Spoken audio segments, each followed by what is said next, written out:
Hello guys, for today's video, maggagawa po tayo ng burong mustasa.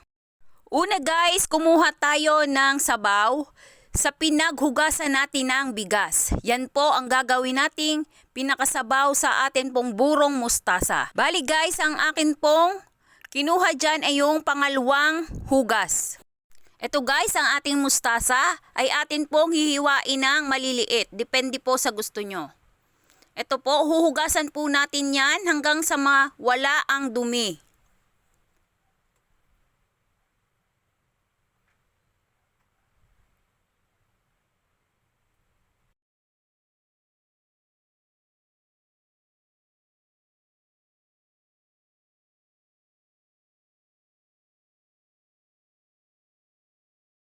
Ito guys, pagkatapos po natin niyang malinisan, ay lalagyan po natin niya ng asin. At ito po ay ating lalamasin para po mawala ang pait ng atin pong mustasa.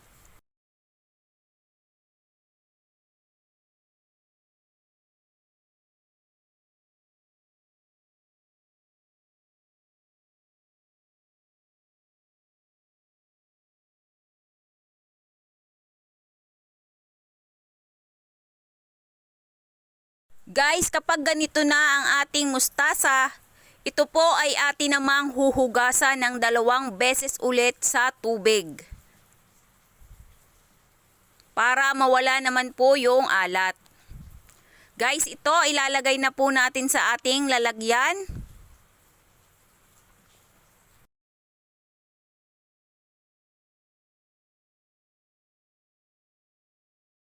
At ilagay na po natin ang ating hugas bigas.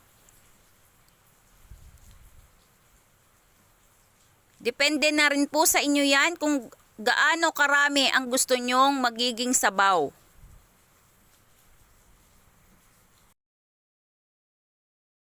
At eto guys, ay timplahan nyo lamang ng asin. At haluin pong mabuti para po madaling matunaw ang asin. Ito guys, ang ating burong mustasa ay atin pong iimbak muna ng 2 araw o higit pa para po mas masarap ang atin pong burong mustasa. At eto na guys, ang aking ginawang burong mustasa.